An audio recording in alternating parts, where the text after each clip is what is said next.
ജന്മാദ്യസ്യേതൊന്നയാതിതരതച്ചാർത്തേഷ വിജ്ഞസ്വരാട് തേനേ ബ്രഹ്മകൃതായ ആദികവേ മുഖ്യന്തേ യച്ചൂരയ തേജോ വാരിമൃതം യഥാവിനിമയോ യത്ര തിസർഗോമുഷാ ധാംന സേടസദാ നിരസ്തകുഹകം സത്യം പരം ധീമഹി. നമസ്കാരം.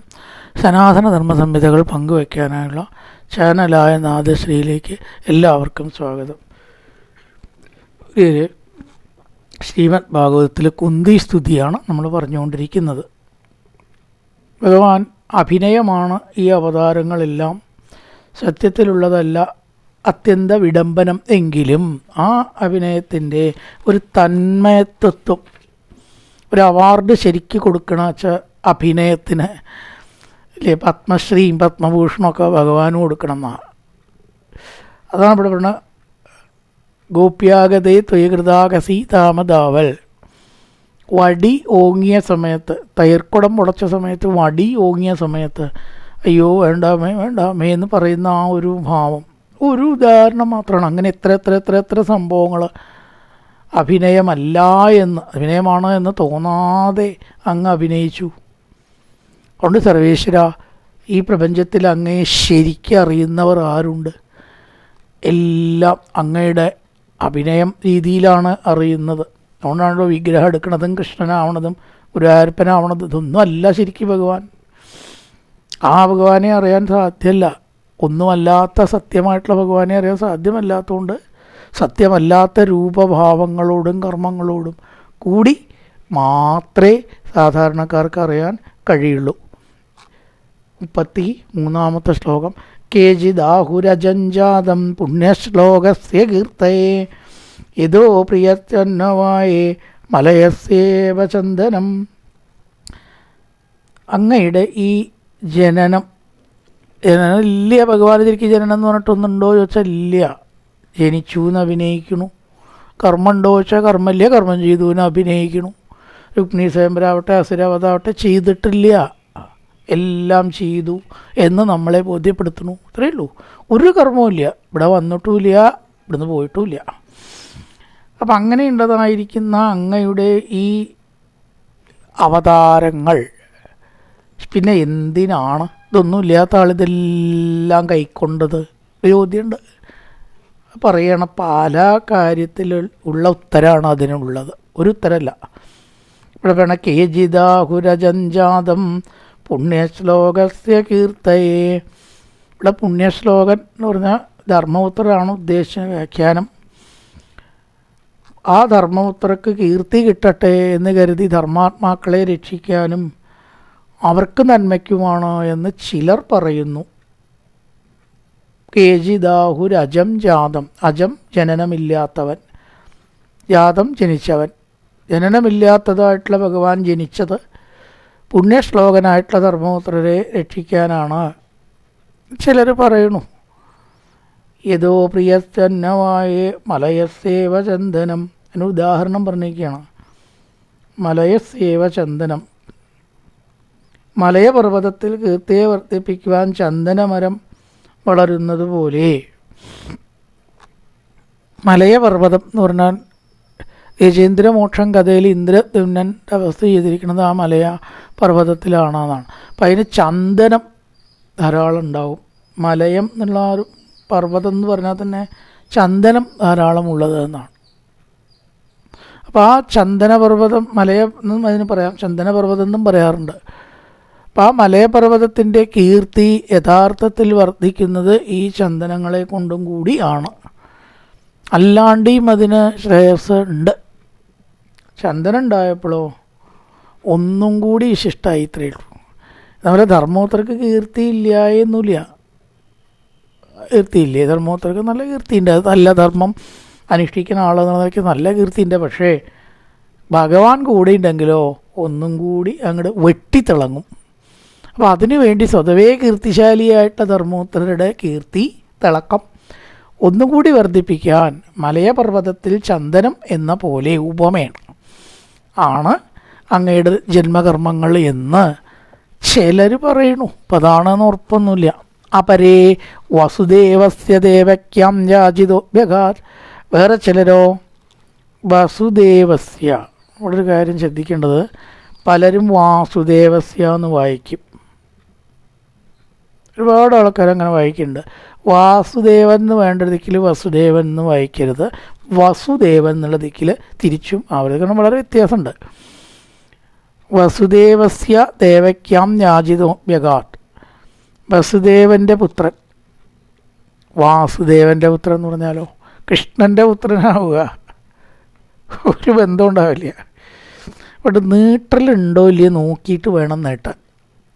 വാസുദേവസ്യ എന്നുള്ളിടത്ത് പലരും അതന്നെ വായിക്കാറ്, പക്ഷെ ഇവിടെയാണ് തെറ്റാറ്. വസുദേവസ്യ എന്നുള്ള ദിക്കിൽ കൊണ്ടുപോയിട്ട് വാസുദേവസ്യ എന്ന് വായിക്കും. വാസുദേവൻ്റെ പുത്രൻ എന്ന് പറഞ്ഞാൽ കൃഷ്ണൻ്റെ പുത്രനാണ്. പ്രദ്യുമ്നും സാമ്പനും ഒക്കെ കൃഷ്ണൻ്റെ പുത്രൻ. അതേ അല്ല ഇവിടെ. വസുദേവസ്യ പുത്ര എന്ന് പറഞ്ഞാൽ കൃഷ്ണനാണ്. അത് വരണമെങ്കിൽ നീട്ടാൻ പാടില്ല. വസുദേവസ്യ ഓർമ്മിപ്പിക്കാൻ പറഞ്ഞു എന്നേ ഉള്ളൂ. അപരേ വസുദേവസ്യ ദേവക്യം, എവിടെയും കുറേ ദിക്കിൽ വരുന്നുണ്ട് അങ്ങനെ. ഇപ്പം നീട്ടണ്ടാത്ത ദിക്കിൽ വസുദേവരുടെ പുത്രൻ എന്ന് തന്നെ പറയണം, വാസുദേവൻ്റെ പുത്രൻ എന്ന് പറയരുത്. വാസുദേവൻ എന്ന് പറഞ്ഞാൽ കൃഷ്ണനാണ്. വസുദേവസ്യ ദേവക്യം യാജിതോ വ്യകാർ, എന്നാൽ വാസുദേവസ്യ എന്നുള്ളിടത്ത് അങ്ങനെ തന്നെ വേണാനും. അത് നോക്കിയിട്ട് വേണം നൃത്തം. ദേവകിയാൽ യാചിക്കപ്പെട്ടിട്ട് അജസ്തമസ്യക്ഷേമായ വധായച്ച സുരദിഷാം, ദേവകിയിൽ അവതരിച്ചു. വസുദേവസ്യ ദേവക്യാം യാചിതോ അഭ്യഗ, ലോകത്തിൻ്റെ ക്ഷേമത്തിനായി കൊണ്ടും അതുപോലെ തന്നെ അസുരന്മാരുടെ വധത്തിനുമായിട്ട് എന്ന് ചിലർ പറയുന്നു. വസുദേവ ഭാര്യയായിട്ടുള്ള ദേവകിയിൽ അവതരിച്ചിരിക്കുന്നത് ആസുരവധത്തിനാണ്, ദേവന്മാരുടെ ക്ഷേമത്തിനും അസുരന്മാരുടെ വധത്തിനും ചിലർ പറയുന്നു. പരമോത്രയുടെ ശ്രേയസ്സിനും ചിലർ പറയുന്നു. അപരേ വസുദേവസ്യ ദേവക്യാം യാജിതോ വ്യകാൻ, ദേവന്മാരാലാണ് പ്രാർത്ഥിക്കപ്പെട്ടിരിക്കുന്നത്. എന്നിട്ട് ദേവകിയിലും വസുദേവരിലും, വസുദേവസ്യ ദേവക്യാം, അവിടെ ബഹുവചനം രണ്ടിനും കൂടിയിട്ടാണ്. വസുദേവനിലും ദേവകിയിലും അജത്തമക്ഷേമായ വധായച്ച സുരദിഷ, സുരദിഷ അസുരന്മാർ, സുരശത്രുക്കളാണ് അസുരന്മാർ, അവരുടെ വധത്തിനാണ് എന്ന് ചിലർ പറയുന്നു. രണ്ടാമത്തെ വാദയിച്ച് മൂന്നാമത്തെ ഭാരാവതരണായാന്യേ ഭുവോ നാമ ഇവോദതോ നാവ ഇവോദതോ സീതന്ധ്യാഭൂരി ഭാരേണ ജാതോ ഹ്യാത്മഭുവാർത്തിത. അവിടെ നോക്കൂ, ഭാരാവതരണായാന്യേ, ശ്രദ്ധിച്ച് കുറച്ച് പഠിച്ചില്ലെങ്കിൽ, വായിച്ചിങ്ങനെ ശീലിച്ചില്ലെങ്കിൽ അങ്ങോട്ടും ഇങ്ങോട്ടും ഒക്കെ പോകും. എവിടേക്കാണ് ദീർഘം, എവിടേക്കാണ് ഹ്രസ്വം. ഭാരാ അവതരണ, അവതരണ എന്നുള്ളിടത്ത് ദീർഘമില്ല, നാ എന്നുള്ളിടത്ത് ദീർഘമുണ്ട്. ഭാരാവതരണ ആണ്, ആ മാത്രമേ നീട്ട. അവതരണ നീട്ടി പഠിക്കണം. അവതരണ തന്നെ പറയണം. അവതരണം അവിടെ ഇടയിൽ ഭാര ആവ എന്നൊക്കെ നീട്ടും. ഭാര അവതര എന്നോടത്തൊക്കെ തെറ്റി നീട്ടാൻ സാധ്യതയുള്ളൊരു വാക്കാണത്. ഭാര എന്നാലും ആദ്യം രണ്ട് ദീർഘം ഉണ്ടാനും ഒരു വിഷമം പിടിച്ച ഭാര അവതരണായ അന്യേ ഭൂവോ നാവ ഇവോദതോ, ഭൂമി ഭാരത്തെ തീർക്കാൻ വേണ്ടിയിട്ട് സമുദ്രത്തിൽ കപ്പൽ എന്ന പോലെ ആശ്രയിച്ചവർക്ക് ഒരാധാരമായിട്ടാണ് ഭഗവാൻ ജനിച്ചത്. ഇവിടെ വന്നിട്ട് എന്താ ചെയ്യേണ്ടതെന്ന് ചെല്ലാതെ വിഷമിക്കണ കുറേ നിർഭാഗ്യവാന്മാരുണ്ടല്ലോ പലരും. ഒക്കെ നിർഭാഗ്യവാന്മാർ തന്നെയാണ്. ശരീരടുത്ത് ഇവിടെ വന്നാൽ തന്നെ കഷ്ടം അനുഭവിക്കണം എന്ന് ഉറപ്പാണ്. അപ്പോൾ അവർക്ക് ഒരു ആശ്രയം എന്ന നിലയ്ക്കാണ് ഭഗവാന്റെ അവതാരം എന്ന് ചിലർ പറയുന്നു. ഉദധൗ, സമുദ്രത്തിൽ നാവ ഇവ, കപ്പൽ എന്ന പോലെ ഭാരത്തെ തീർക്കാൻ ഭാര അവതരണായ ബ്രഹ്മാവിനാൽ പ്രാർത്ഥിക്കപ്പെട്ട് ജനിച്ചു എന്ന് ചിലർ പറയുന്നു. ഭക്തന്മാർക്ക് ഒരാശ്രയം ആയിട്ട് എന്തെങ്കിലും ഒന്ന് വേണ്ടേ അവർക്ക്, ഭഗവാൻ അല്ലാണ്ട് വേറെ ആരാളുള്ള, അപ്പോൾ ആ ഒരാശ്രയമായിട്ട് ഇരിക്കട്ടെ എന്ന് കരുതിയിട്ടാണ് എന്ന് ചിലർ പറയും. ബ്രഹ്മാവിൻ്റെ അപേക്ഷ പ്രകാരം ജനിച്ചു. ബ്രഹ്മാവാണല്ലോ പാലാഴി തീരത്ത് ചെന്നിട്ട് അപേക്ഷിക്കണത്. ബാക്കിയുള്ളവരൊക്കെ കൂടെ നിന്നതേ ഉള്ളൂ. അപേക്ഷിച്ചത് ബ്രഹ്മാവാണ്. ജാതോക്യാത്മഭുവാർത്തിത, സീതന്ധ്യ ഭൂരിഭാരേണ ജാതോക്യാത്മഭുവാർത്തിത. ഇവിടെ ആത്മഭുവ എന്ന് പറഞ്ഞാൽ ബ്രഹ്മാവാണ്. ഇതാ ബ്രഹ്മാവിന് വാക്ക് ആത്മഭുവ. ഓരോ വാക്കിൻ്റെ അർത്ഥം പോണ കാര്യം. ആത്മാവെന്ന ശരീരം നിർത്തേണ്ട, ആത്മാവെന്ന് നിർത്തേണ്ട, സ്വാർത്ഥം എന്നുള്ള നിർത്തേണ്ട, ആത്മഹത്യ സ്വയം ഹത്യയാണ്. ആത്മഭുവ എന്ന് പറഞ്ഞാലോ ബ്രഹ്മാവായി. ആത്മഭുവാർത്ഥിത, ആത്മഭൂ ആയിട്ടുള്ള ഒരർത്ഥങ്ങളാണ്. ആത്മഭുവാവിന ബ്രഹ്മാവിനാൽ അപേക്ഷിക്കപ്പെട്ടിട്ട് ഭക്തന്മാർക്ക് സമുദ്രത്തിൽ കപ്പൽ എന്ന പോലെ ആധാരഭൂതനായിട്ടാണ് ഭഗവാൻ ജനിച്ചത് ബ്രഹ്മാവിൻ്റെ അപേക്ഷ പ്രകാരം എന്ന് ചിലർ പറയുന്നു. ഭവേത്ലിംഗിഷ്യമാനാനാം അവിദ്യാ കാമകർമ്മഭി ശ്രവണസ്മരണാർഹാണി കരിഷ്യന്നിധി കേശന. ഈ സംസാരത്തിൽ അസ്മിൻ ഭവേ, ഭവേസ്മിൻ എടുക്കുമ്പോൾ അസ്മിൻ ഭവേ എന്നാവര് അർത്ഥം. ഈ സംസാരത്തിൽ ഭവം എന്ന് പറഞ്ഞാൽ പല അർത്ഥമുണ്ട് ആ വാക്കിന്. മംഗളം എന്നൊരർത്ഥമുണ്ട്, ശിവൻ എന്നൊരർത്ഥമുണ്ട്, ഭവൻ എന്ന് പറഞ്ഞാൽ ശിവൻ എന്നർത്ഥമുണ്ട്, ഭവൻ. ഇവിടെ സംസാരത്തിൽ അവിദ്യാകാമകർമ്മഭി, അജ്ഞാനം ആഗ്രഹം ഇതൊക്കെയാണല്ലോ അവിദ്യയുടെ ലക്ഷണങ്ങൾ. അതുകൊണ്ട് ക്ലിശ്യമാനാനാം ക്ലേശിക്കുന്നവർക്ക് ശ്രവണസ്മരണാർഹാണി കേൾപ്പാനും സ്മരിക്കാനും ആണ് എന്ന് വേറെ ചിലർ പറയുന്നു. അവിദ്യയിൽ പെട്ടിട്ട് സത്യം അറിയാതെ ഈ കാണുന്നതൊക്കെ സത്യമുള്ളൂ എന്ന് മാത്രം കരുതി സംസാരത്തിൽ അവർക്ക് എന്താ കിട്ടുക? ദുഃഖം മാത്രമേ കിട്ടുള്ളൂ, ഒരു സംശയവും വേണ്ട. ഈശ്വരനെ ഭജിക്കാത്തവർക്ക് ഒരിക്കലും സുഖമില്ല, ചിന്തിക്കേണ്ട, സ്വപ്നത്തിൽ പോലും കിട്ടില്ല. അവരിങ്ങനെ ആഭാസമായിട്ട് സുഖമാണെന്ന് സ്വയം ധരിക്കുകയാണ്. എന്താ സുഖമല്ലേ? ഓ സുഖമായിട്ട് കഴിയും, സുഖമാണ്. ഇതിപ്പോൾ ഒരു വാക്കായിട്ട് നമ്മൾ പറയാറുണ്ട്, എന്താ ഈ സുഖമല്ലേ? സുഖം സുഖം സുഖം. എന്ത് സുഖം? സത്യത്തിൽ വല്ല ആത്മാർത്ഥതയുണ്ടോ ഈ വാക്കിൽ? അവർ സുഖിച്ചിട്ടല്ല കഴിയണത്, ഉറപ്പായിട്ട് പറയാം. കാരണം ഈശ്വരനെ ഭജിക്കണില്ലെങ്കിൽ അവർക്ക് സുഖമില്ല. തന്നെ ഭജിക്കണമെങ്കിൽ സുഖം ഉണ്ടാവും. അവർക്ക് മാത്രമാണ് യഥാർത്ഥ സുഖം ഉള്ളത്. അപ്പോൾ ഈ അവിദ്യയിൽ പെട്ടിട്ട് സുഖം അനുഭവിക്കാത്തവർക്ക്, ദുഃഖിക്കുന്നവർക്ക് സുഖാസ്പദമായിട്ടുള്ളത് എന്താണ്? സർവേശ്വര അങ്ങയുടെ ഭജനം മാത്രമാണ്. ഭവേത്നിംഗ്ലിശ്യമാനാനാം അവിദ്യാകാമകർമ്മഭി, ഈശ്വരനെ അങ്ങോട്ട് മറന്നിട്ട് ഈ ലോകത്തിൽ മാത്രം വ്യാപരിച്ചിരിക്കുന്നവർക്ക് സുഖത്തിന് വേണ്ടിയാണ് അങ്ങയുടെ, അവർക്കും സുഖത്തിന് എന്തെങ്കിലും വേണ്ടേ, അങ്ങയുടെ അവതാരം എന്ന് ചിലർ പറയുന്നു. ശ്രവണസ്മരണാർഹാണി, ഈശ്വരകഥ കേൾക്കുക, ഈശ്വരനെ അതുവഴി സ്മരിക്കുക, ഒക്കെ നമുക്ക് സ്മരിക്കാൻ പറ്റും. സത്യത്തിൽ ഈ കഥ പറയുമ്പോൾ നമ്മൾ ഈശ്വരനെ സ്മരിക്കുന്നത് എങ്ങനെയാണ് ഒന്ന് ചിന്തിക്കുക. നേരത്തെ രൂപമില്ലാത്ത ഭഗവാൻ, ജന്മമില്ലാത്ത ഭഗവാൻ എന്നൊക്കെ പറഞ്ഞു ഇല്ലേ? രൂപമില്ലാത്തൊരു ഭഗവാനിലല്ലേ ഇപ്പം നമ്മൾ നിൽക്കണം. ശംഖും ചക്രവും ഗതവും മഞ്ഞപ്പെട്ടതും നമ്മുടെ മനസ്സിലില്ല, അത് ധ്യാനിക്കുമ്പോൾ മാത്രമേ ഉണ്ടാവുള്ളൂ. ഈശ്വരകഥ കേൾക്കുമ്പോൾ എന്താ ഉള്ളത്? എന്തോ ഒരു സമാധാനം. ഈ ലോകത്തു നിന്നൊന്നിങ്ങനെ വേറെ ആയ ഒരു പ്രതീതി, അത് വല്ലാത്തൊരു സുഖമുള്ള അവസ്ഥയാണ്, സുഖമായിട്ടൊരു പ്രതീതിയാണ്. അവിടെ രൂപമൊന്നുമില്ല, ഉണ്ടോ? രൂപമില്ലാത്ത ഭഗവാനെയാണ് നമ്മൾ, ആ ഭഗവാനിലെത്തുകയാണ് നമ്മൾ, എവിടെയോ നമ്മൾ എത്തി എന്ന ഒരു പ്രതീതിയെ നമുക്കുള്ളൂ.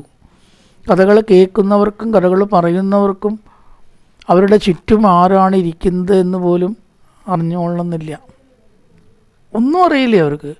അതുതന്നെയാണ് അവസ്ഥ. നല്ല സുഷുപ്തിയിൽ നമ്മൾ എന്തെങ്കിലും അറിയുന്നുണ്ടോ? ആ ഒരവസ്ഥയിൽ ശ്രവണസ്മരണാർഹാണി. അപ്പോൾ ഏത് ഈശ്വരനെ സ്മരിക്കുന്നു? രൂപമുള്ള ഈശ്വരനല്ല. ശരിക്കും ഈശ്വരൻ രൂപമില്ലാത്ത അനുഭവം നമുക്ക് കിട്ടും ഈശ്വരകഥ കേട്ട. ശ്രവണസ്മരണാർഹാണി കരിഷ്യന്നിധി കേശന, എല്ലാറ്റിൽ നിന്നും വിട്ടിട്ടുള്ള ഒരു അവസ്ഥ. ഈ പറയണു, അതിനെ ഉറപ്പിക്കുകയാണ്. കേട്ട് കഴിഞ്ഞാൽ നമുക്ക് എന്താണ് ഗുണം? ശൃണ്വന്തി ഗായന്തി ഗണന്തി അഭീഷ്ണശസ്മരന്തി നന്ദന്തി തവേഹിതം ജന തയേവ പശ്യന്ത്യചിരേണ താവകം ഭവത്പ്രവാഹോ പരമം പദാംബുജം. ഈ പറഞ്ഞ അഭിപ്രായങ്ങൾ ഒക്കെ തർക്ക വിഷയങ്ങളാണ്. എന്തിനാണ് ഭഗവാൻ അവതരിച്ചത് എന്ന് ചോദിച്ചാൽ, ധർമ്മോത്രയുടെ ഭാഗ്യം എന്ന് ചിലർ, സുരന്മാരുടെ അഭ്യർത്ഥനയ്ക്കനുസരിച്ച് അസുരവധത്തിന് എന്ന് ചിലർ, ഭൂമി ഭാരത്തെ തീർക്കാൻ വേണ്ടിയിട്ട് എന്ന് വേറെ ചിലർ, അവിദ്യയിൽപ്പെട്ട് ഉഴലുന്നവർക്ക് സമാധാനത്തിന് എന്ന് വേറെ ചിലർ. ഇതെല്ലാം തർക്ക വിഷയമാണ്. കുന്തിദേവി പറയണതൊന്നും എനിക്കറിയില്ല ഭഗവാനെ, അത്തരം വിഷയങ്ങളിലൊക്കെ തർക്കിക്കാൻ ഞാൻ ആരും അല്ല. എന്തോ ആയിക്കോട്ടെ. പക്ഷെ ഒരു കാര്യം ഉറപ്പുണ്ട്. അതെന്താ? ഏതൊരാൾ അങ്ങയുടെ കഥകൾ ഇങ്ങനെ പറയുന്നുണ്ടോ, ശൃണ്വന്തി കേൾക്കുന്നു, ഗായന്തി പാടുന്നു, ഗൃണന്തി അഭിനന്ദിക്കുന്നു, ഈശ്വരനെ ഇങ്ങനെ വാഴ്ത്തുക, അതാണ് ഗൃണന്തി. വാഴ്ത്തി വാഴ്ത്തി ഭഗവത് മഹാത്മ്യങ്ങൾ പറഞ്ഞ് നടക്കുക, കാലം കഴിക്കുക. അവർക്ക് വേറെ ഒന്നും ആവശ്യമില്ല എന്നാണ്. ആ ഒരു പ്രതിഫലം പോലും അതിൽ നിന്ന് ഉദ്ദേശിക്കരുത് എന്നാണ്. കിട്ടിയതായി, ഇത്രയേ ഉള്ളൂ. കിട്ടിയതായി എന്നല്ലാണ്ട് ഗൃണന്തി ഈശ്വര കഥ പറയൽ തന്നെയാണ് നേട്ടം. അതിൽ നിന്ന് വേറെ അല്ലേ? ഇപ്പം അങ്ങനെയാണ്. വായനയൊക്കെ കഴിഞ്ഞാൽ എന്ത് കിട്ടി, എത്രയാണ് നിങ്ങളുടെ ഫീസ് പോയി. ബാങ്ക് ബാലൻസ് ചിലപ്പോൾ കൂടുമായിരിക്കും എന്നല്ലാതെ അവർക്കേ ഉള്ളൂ കേട്ടോ, വായന അവർക്കേ ഉള്ളൂ. 5 ലക്ഷം പറയണവർക്ക് ഇപ്പോൾ വായനയില്ലു. 500 ഉറുപ്പിയുടെ ഡോക്ടറും 100 ഉറുപ്പിയുടെ ഡോക്ടറും ആയാൽ ക്യൂ അവിടെ ഉണ്ടാവുക 500 ഉറുപ്പിയുടെ ഡോക്ടറൊക്കെ. പക്ഷേ യഥാർത്ഥത്തിൽ ഇവിടെ അങ്ങനെയല്ല എന്നാണ്. ഗൃണന്തി ഇത് തന്നെയാണ് മഹാനേട്ടം. ഈ പറയൽ തന്നെയാണ് മഹാനേട്ടം. ഗൃണന്തി അഭീഷ്ണശ സ്മരന്തി നന്ദന്തി തവേഹിതം ജന. ഈശ്വരസ്മരണയിൽ അങ്ങനെ കാലം കഴിക്കുക, അതിനെ അഭിനന്ദിക്കുക. ശൃണ്വന്തി ഗായന്തി ഗൃണന്തി പറയുന്നു, സ്മരിക്കുന്നു, നന്ദന്തി സന്തോഷിക്കുക. അത് വലിയൊരു കാര്യമാണ്. അതിൽ ആനന്ദിക്കാൻ നമുക്ക് കഴിയണം. ഏതൊരു കാര്യം നമ്മൾ ചെയ്താലാണ് നമുക്ക് നമ്മളെയും ലോകത്തെയും മറക്കാൻ സാധിക്കുക. അതാണത്രേ നമുക്ക് ഏറ്റവും നല്ലത്. പലർക്കും പലതാവാം. ഓരോരോ കാര്യങ്ങളിൽ ശ്രദ്ധയും താല്പര്യമുള്ളവർക്ക് ഒരു ഇലക്ട്രീഷ്യനെ സംബന്ധിച്ച് അത്തരം കാര്യങ്ങൾ ചെയ്യുന്നതായിരിക്കും ചിലപ്പോൾ അയാൾക്ക് ഏറ്റവും സുഖം. നന്ദന്തി അല്ലേ? ഒരാൾ പഠിപ്പിക്കുന്ന അധ്യാപകന് ചിലപ്പോൾ ആ സമയത്ത് അയാളെ അതിനെ മറക്കും, എല്ലാം മറക്കും. അപ്പം അയാളുടെ ഏറ്റവും ഇഷ്ടപ്പെട്ടത് നമുക്ക് പഠിപ്പിക്കലാണെന്ന് പറയാം. ഒരു കാലത്ത് അങ്ങനെ വിചാരിച്ചിരുന്നു ഞാൻ. പക്ഷേ ഇപ്പോൾ ഭാഗവതം പറയുമ്പോൾ തന്നെയാണ് എല്ലാം മറക്കാൻ നമുക്ക് സഹായിക്കണത്. സംശയമൊന്നുമില്ല. അവിടെ നിന്നൊന്ന് മാറി ഇപ്പോൾ ഒന്നിനെയും ഓർക്കുന്നില്ല. ഗായന്തി ഗൃണന്തി സ്മരന്തി നന്ദന്തി, സന്തോഷിക്കാൻ കഴിയുക. ആ 3 വാക്ക് വെറുതെ കിട്ടില്ല, ഒന്നൊന്നും കിട്ടില്ല. സന്തോഷിക്കുക. നന്ദന്തി തയേവ, അവർ തന്നെ സംസാരത്തിൽ നിന്ന് സർവേശ്വര മോചിപ്പിക്കപ്പെട്ട് അങ്ങയുടെ പാദത്തെ കാണുന്നു. ഈ ജീവിതത്തിൻ്റെ ലക്ഷ്യമെന്തോ അത് നേടുന്നു. അതന്നെയാണ് ലക്ഷ്യം. തയേവ പശ്യന്തജിരേണ താവകം പാദാംബുജം, അവർ വേഗം അങ്ങയുടെ പാദാംബുജത്തെ കാണുന്നു, എത്തുന്നു, അറിയുന്നു എന്നൊക്കെ അർത്ഥം. കാണണം എന്നില്ല, നഗ്നനേത്രങ്ങളെ കൊണ്ടാണ് കാണുക എന്നല്ല, അറിയുക, അവിടേക്ക് എത്തുക. പദാംബുജം തയേവ പശ്യന്തി ഭവത് പദാംബുജം. ഭവത് പദാംബുജത്തിൻ്റെ പ്രത്യേകതയാണ് ഭവത് പ്രവാഹോ പരമം പദാംബുജം. അങ്ങനത്തെ പദാംബുജമാണ് ഈ സംസാരത്തിൽ നിന്ന് കരകയറുക എന്ന മഹാലക്ഷ്യം നേടുക. പലപ്പോഴും ഈ ഈശ്വര ഭക്തന്മാർ കുറച്ചങ്ങനെ ഉയർന്ന ഘട്ടത്തിലുള്ളവരുടെയൊക്കെ കഥ നോക്കിയാൽ അവർക്കൊക്കെ ഈ ലൗകിക ശ്രേയസ്സുകൾ പലർക്കും കുറവാണ് എന്ന് കാണാം. അംബരീഷിനെ പോലെയുള്ള ചില രാജാക്കന്മാർ ഒഴിച്ചാൽ ജയദേവൻ അതീവ ദരിദ്രനായിരുന്നു എന്നാണ്. കഴിച്ചു കൂട്ടാനുള്ള വഴിയില്ല. അത് കഥയൊക്കെ ഒരുപാട് പറയും. കുചേലൻ ഭാഗവതത്തിൽ പറയണു. അങ്ങനെ അനവധി ആളുകളൊക്കെ ഈ ലൗകിക ഐശ്വര്യങ്ങൾ കുറഞ്ഞവരാണ്. പക്ഷെ അവർക്ക് സന്തോഷം ഉണ്ടാവും. സന്തോഷം എന്ന് പറയുന്നത് ഈ വസ്തുവകകളിലോ കാര്യങ്ങളിലോ ഒന്നുമല്ല, ബന്ധുമിത്രാദികളിലും അല്ല. അവർക്കൊക്കെ നമുക്കത് വിഷമേ തരാൻ പറ്റൂ. പലപ്പോഴും സന്തോഷം തരാൻ പറ്റുമോ ചോദിച്ചാൽ അത്രത്തോളം സന്മനസ്സുള്ളവർക്കേ നമുക്ക് സന്തോഷത്തെ തരാൻ പറ്റൂ. മറ്റേത് നമുക്ക് ദുഃഖമാണ് തരിക.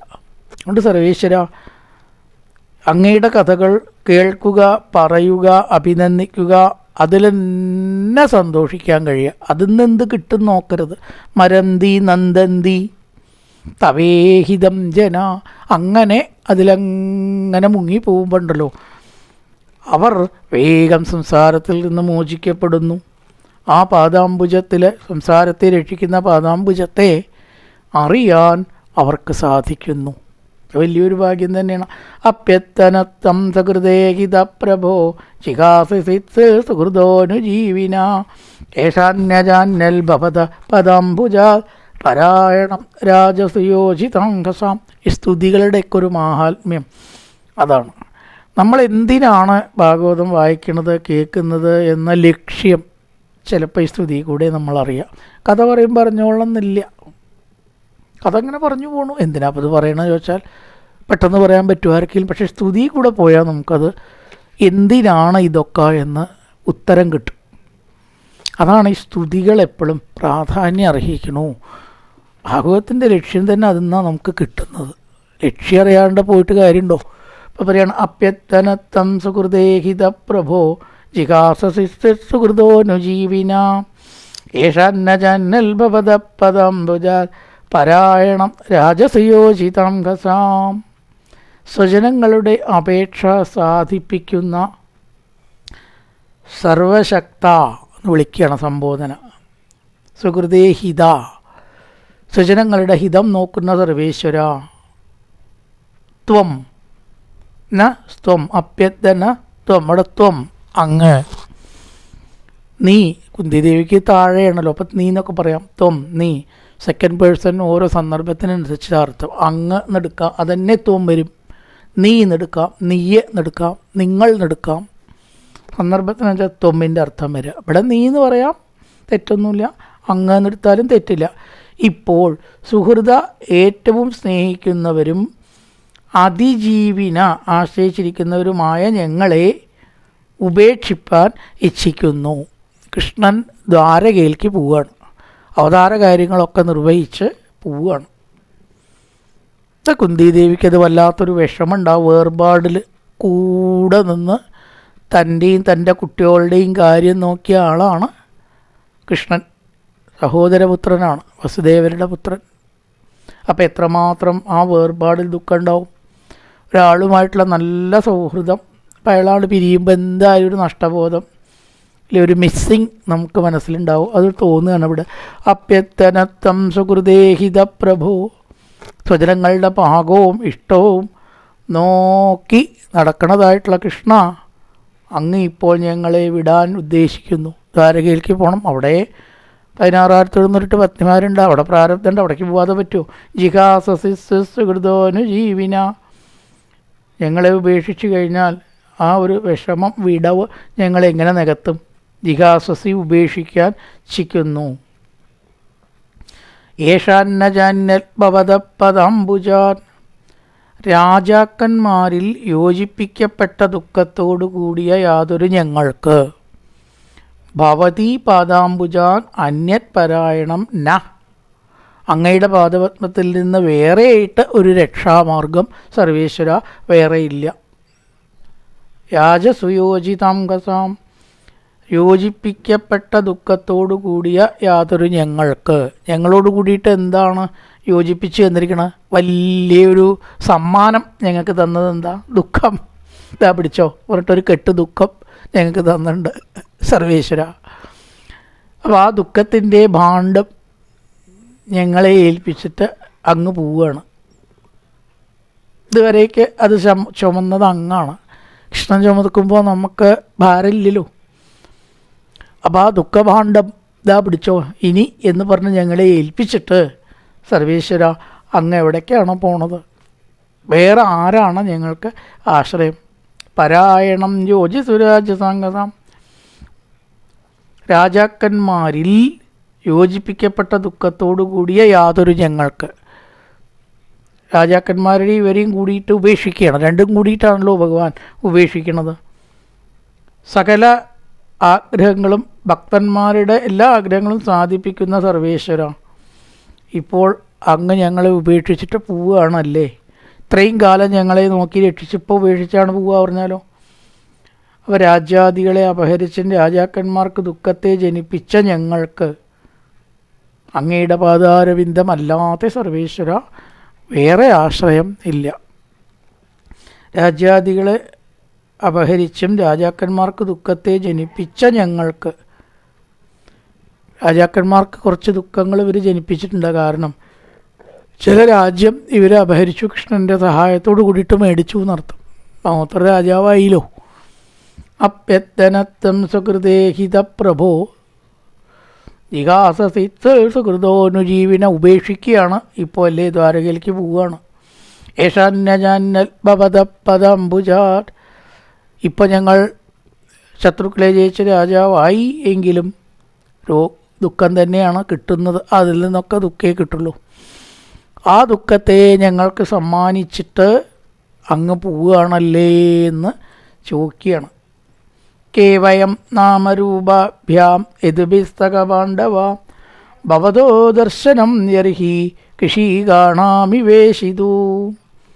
സർവേശ്വര എന്ന് വിളിക്കുകയാണ്. അങ്ങില്ലെങ്കിൽ ഞങ്ങളുടെ അവസ്ഥ എന്താവും? ഇന്ദ്രിയങ്ങളുടെ സ്വാമിയുടേതുപോലെ ഋഷികാണാം ഈശിതു. ഇന്ദ്രിയങ്ങളുടെ നേതാവ് ആരാ ചോദിച്ചാൽ കൃഷ്ണനാണ്, ഭഗവാനാണ്. അതുപോലെ ഉപമേണ അതേപോലെ ആവും കൃഷ്ണനില്ലെങ്കിൽ ഞങ്ങൾ പാണ്ഡവന്മാർ. മക്കളാണല്ലോ പാണ്ഡവന്മാർ കുന്തിയുടെ. ഇപ്പം ഈ കണ്ണ് കാണുന്നത് എന്തുകൊണ്ടാണെന്ന് വെച്ചാൽ ഈശ്വരൻ ഉള്ളിലുള്ളതുകൊണ്ട്. മരിച്ചുപോയ ശരീരത്തിൽ കണ്ണുണ്ടാവും, കാണുമോ? മരിച്ചുപോയ ശരീരത്തിൽ ചെവി ഉണ്ടാവും, കേൾക്കുമോ? മരിച്ചുപോയ ശരീരത്തിൽ കാലുണ്ടാവും, നടക്കാൻ പറ്റുമോ? കൈ ഉണ്ടാവും, പ്രവർത്തിക്കുമോ?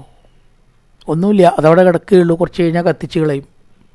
അപ്പോൾ ഒന്നിനും പറ്റാത്തതായ ഈ ഒരു മുട്ടിയായ ശരീരത്തിനെ, മരമുട്ടി ആയ ശരീരത്തിനെ പ്രവർത്തിപ്പിക്കുന്നത് പോലെ എപ്രകാരം ഇന്ദ്രിയങ്ങളെ പ്രവർത്തന ശക്തി കൃഷ്ണ ഭഗവാനെ അങ്ങ് കൊടുക്കുന്നുവോ അതുപോലെ ഞങ്ങളുടെ പ്രവർത്തനശേഷി ശക്തി അങ്ങാണ്.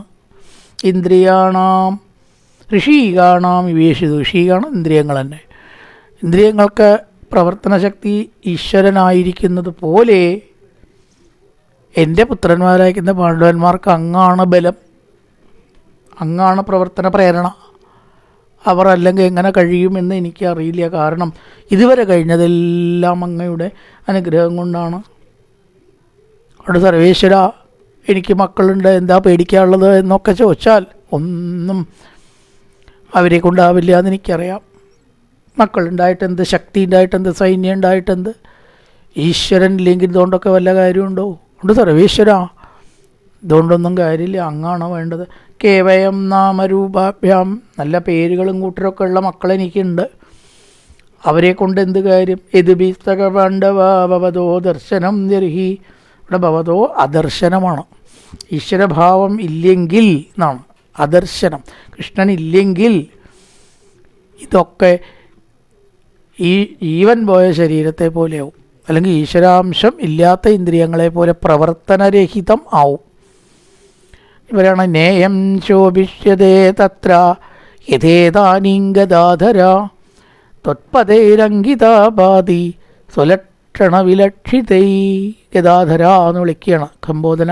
സ്വലക്ഷണവിലക്ഷിതൈ, അസാധാരണങ്ങളായ അടയാളങ്ങൾ ഭഗവാന്റെ കാലിലുണ്ട്. കൈ നോക്കണോട് ചിലപ്പോൾ കയ്യിൽ ശംഖുണ്ട്, കാലിൽ ചക്രമുണ്ടെന്നൊക്കെ പറയും ഇല്ലേ? ലക്ഷണം കൊണ്ടാണത് പറയണത്. അതാണ് സ്വലക്ഷണ വിലക്ഷിതൈ. ഭഗവാന്റെ പാദത്തിൽ ചാമര, ശംഖ, ചക്രം മുതലായ ചിഹ്നങ്ങൾ ഉണ്ട്. ആ കാലടികൾ കൊണ്ട് സദാ ശോഭിപ്പിക്കുന്നു വൃന്ദാവനത്തെ. ഓരോ കാലടി വയ്ക്കുമ്പോഴും വൃന്ദാവനം കൂടുതൽ കൂടുതൽ ഇങ്ങനെ തിളങ്ങുകയാണ് ഭഗവത് പാദസ്പർശം കൊണ്ട്. അങ്കിത, അടയാളപ്പെടുത്തപ്പെട്ടതായ ഈ ഭൂമി ഇനി ശോഭിക്കില്ലല്ലോ എന്ന് ഓർക്കുകയാണ്. അങ്ങാട് പോയാൽ ഈ വൃന്ദാവനം ശൂന്യമായില്ലേ ഭഗവാനെ? ഈ വൃന്ദാവനം പിന്നെ ശൂന്യമാവല്ലേ? അത് നേയം ശോഭിഷ്യതേ. ഈ വൃന്ദാവനത്തിൻ്റെ ശോഭ എന്ന് പറഞ്ഞാൽ എന്താ? അങ്ങാണ്. അങ്ങില്ലെങ്കിൽ ഇനി ഇവിടെ എന്ത് ശോഭയാണുള്ളത്? നേയം ശോഭിഷ്യതേ തത്ര യഥേതാനിംഗദാധര ത്വത്പതേരംഗിതാ ഭാതി സ്വലക്ഷണവിലക്ഷിതൈ. ഇമേ ജനപദാ സ്പൃദ്ധ ഈ നഗരങ്ങളും അങ്ങ് വിഹരിച്ച് നടന്നതായിട്ടുള്ള ഈ സ്ഥലങ്ങളും സുപക്കോഷധി വീരുത നല്ല നല്ല ചെടികളും കാടും വനാദ്രി നന്ദിതന്നന്തോകേതം ദേ തവ വീക്ഷിതൈ അങ്ങയുടെ കടാക്ഷങ്ങളെ കൊണ്ട് മാത്രമാണ് ആയിരുന്നിരുന്നത് ഈ നഗരങ്ങളും ദ്വാരക മുതലായിട്ടുള്ള പട്ടണങ്ങളെ പോലെ ദ്വാരകയല്ല കേട്ടോ, ദ്വാരക കൃഷ്ണൻ പോവുകയാണ് ഇവിടെയുള്ള ഈ സ്ഥലങ്ങൾ.